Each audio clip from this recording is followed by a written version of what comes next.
Good morning dear students. आप सभी का इस एजुकेशनल यूट्यूब चैनल पर हार्दिक स्वागत है। प्रिय विद्यार्थियों, पिछले वीडियो में हमने माताजी सिंधिया की भूमिका की चर्चा की थी और आज इस वीडियो में हम नाना फडणवीस के कार्य तथा उपलब्धियों की चर्चा करेंगे।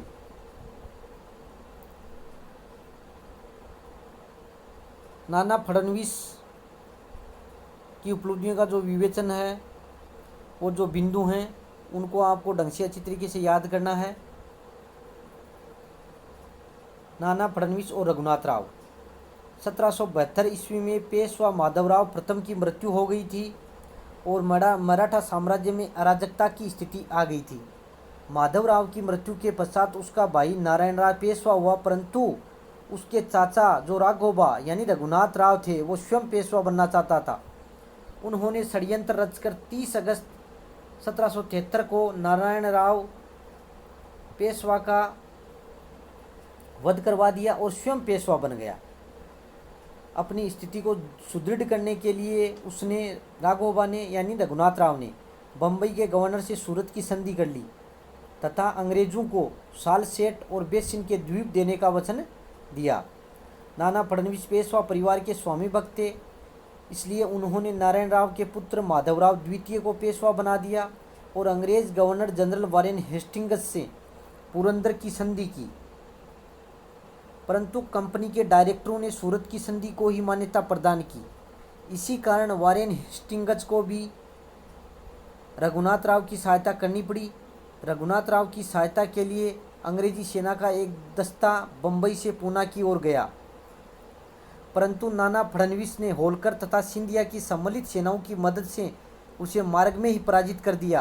अंग्रेजों को हारकर मराठों से बड़गांव में एक अपमानजनक संधि करनी पड़ी। तो इस प्रकार उन्होंने राघोबा और अंग्रेजों की सेना को पराजित किया। नाना फडणवीस द्वारा अंग्रेजों को पराजित करना। जब लॉर्ड वारेन हेस्टिंग्स ने जनरल गोडार्ड को मराठों के दमन के लिए भेजा, तो नाना फडणवीस ने अंग्रेजों के विरुद्ध एक शक्तिशाली संघ का निर्माण किया, जिसमें हैदराबाद का निजाम, मैसूर का शासक हैदर अली तथा नागपुर के भोंसले आदि शामिल थे। नाना फडणवीस की सेनाओं ने जनरल गोडार्ड को अप्रैल 1781 ईस्वी में पूना के निकट पराजित किया। अंत में 1782 ईस्वी में दोनों पक्षों में एक संधि हो गई, जिसे सालबाई की संधि कहते हैं। टीपू सुल्तान को पराजित करना। 1786 में नाना फडणवीस और निजाम की सेनाओं ने टीपू सुल्तान पर आक्रमण किया और बादामी और गजेंद्रगढ़ पर अधिकार कर लिया। अंत में 1787 ईस्वी में दोनों पक्षों में एक संधि हो गई, जिसके अनुसार टीपू ने मराठों को 48 लाख रुपए की धनराशि देना स्वीकार कर लिया। 1790 में टीपू सुल्तान और अंग्रेजों के मध्य युद्ध छिड़ गया। इस अवसर पर मराठों और निजाम ने भी अंग्रेजों का साथ दिया। टीपू को पराजित होकर एक संधि करनी पड़ी, जिसके अनुसार मराठों को कृष्णा तथा तुंगभद्रा नदियों के बीच का प्रदेश प्राप्त हुआ। निजाम को पराजित करना। 1795 ईस्वी में मराठों ने खुर्दा नामक स्थान पर निजाम को पराजित किया। निजाम है हैदराबाद का जो निजाम था। निजाम को एक संधि करनी पड़ी, जिसके अनुसार उसने हैदराबाद के कई जिले मराठों का प्रभुत्व स्वीकार कर लिया। अंग्रेजों के साथ संबंध। सालबाई की संधि के बाद नाना फडणवीस ने अंग्रेजों से मैत्रीपूर्ण संबंध स्थापित करने की नीति अपनाई, ताकि अंग्रेजों की सहायता से वह मराठा संघ पर अपना पूर्ण नियंत्रण स्थापित कर सके। उन्होंने टीपू सुल्तान की शक्ति के दमन के लिए अंग्रेजों को सैनिक सहायता दी थी, परंतु इसका परिणाम मराठों के लिए हानिकारक सिद्ध हुआ। 1792 में जब माताजी सिंधिया पूना आया, तो नाना ने सिंधिया के प्रभाव को कम करने के लिए अंग्रेजों से सहायता मांगी थी।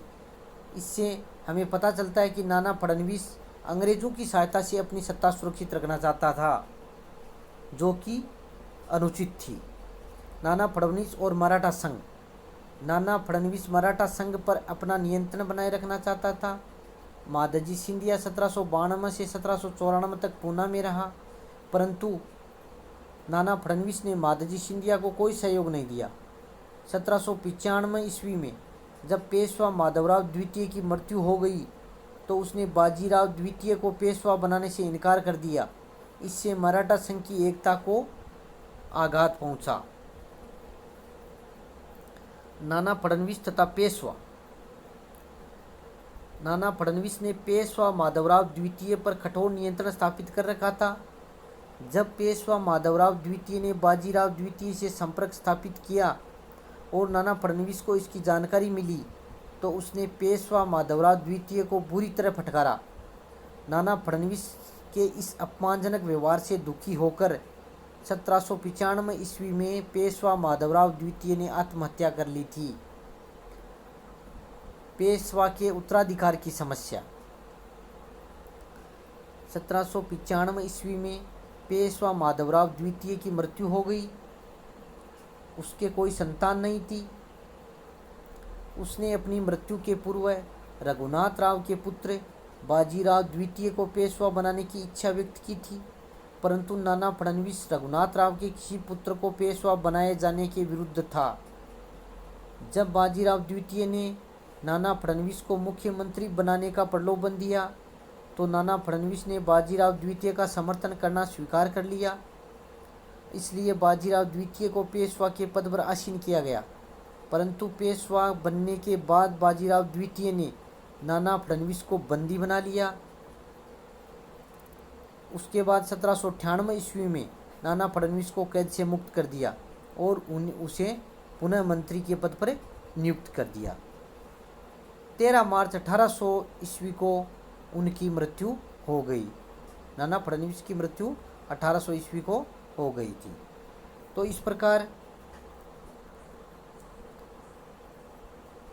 नाना फडणवीस ने अंग्रेज़ों की सहायता से अपनी सत्ता को सुदृढ़ करने का प्रयास किया, जो कि मराठा राज्य के लिए कोई ज़्यादा लाभदायक सिद्ध नहीं हुआ। प्रिय विद्यार्थियों, वीडियो को सुनते समय आपको नोटबुक और पेन साथ रखा करो और उसमें नोट्स भी बनाया करो ताकि आपके अच्छे नंबर प्राप्त हो सके। अगर जीवन में और परीक्षा में कहीं भी सफलता आपको प्राप्त करनी है तो आज से ही आप लिखने की आदत डालिए।